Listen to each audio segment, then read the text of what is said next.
Hello everyone. So in my today's video I will be talking about ideal stump. So myself Sneha Bhatia, MPT in Orthopedics and Sports Rehabilitation from SGPIP Dharmash. So what is amputation? Amputation is the removal of an extremity by trauma, prolonged constriction or medical illness or surgery. So when a part of a limb is cut off, that is called as amputation. Amputation may be indicated in the following: trauma, most common reason for an upper extremity amputation. So when there is trauma, amputation can be performed following trauma. Infection can also lead to amputation. Tumor can also lead to amputation.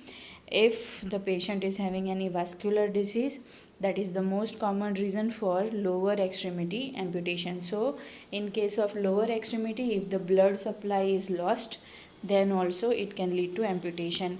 Any congenital anomalies are there, then also it can lead to amputation. So skin flaps, skin should be mobile. Here we are talking about ideal stump.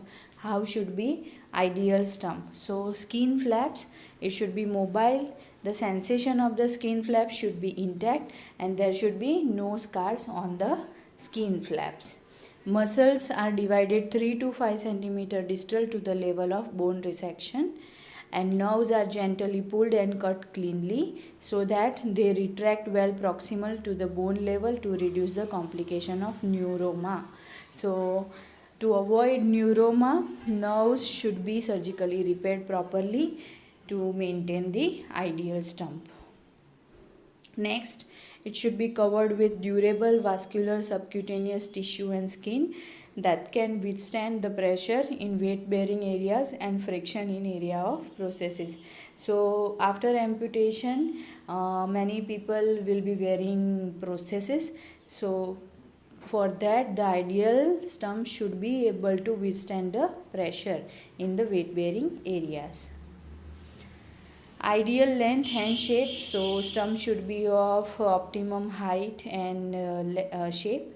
Bone end well covered with muscles, so bony end should be covered properly with the muscles. Non-adherent in his incision scar, muscular with good muscle power, so stump should have good muscle power. Absence of neuroma, free from infection, so there should not be any infection. That's why the healing process of the stump should be proper. And if there is any delay in the healing process or is there any wound infection during the healing process, then the stump may get infected, and in that case it can even become non-functional. Full and free movements at the joint of bow. So for example, if there is knee level disarticulation, then the hip joint should be having proper full movements. No fixed deformity, so the ideal stump should not have any fixed deformity. It should be of optimum length. The end of stump should be smooth and rounded. It should be firm. The opposing group of muscles should be sutured together over the end of the bone, and the muscles are sutured in such a way that they will be converted into fibrous tissue and serve as an effective cushion. Next, vascularity of the flap should be normal. There should be no projecting spur of the bone, because if there is bone spur, then it will tear the muscle and it can lead to further complication. The stump should not be under tension. The position of the scar should be avoided of pressure and should be transverse to avoid pulling up between two bones in AP scar. In case of upper limb, the scar can be terminal, but in lower limb, a posterior scar is desirable to avoid pressure of weight of artificial limb. Dynamic stump exercises should be performed, because if the patient is performing dynamic stump exercises, that can keep the stump functional and maintain the muscle power of the stump.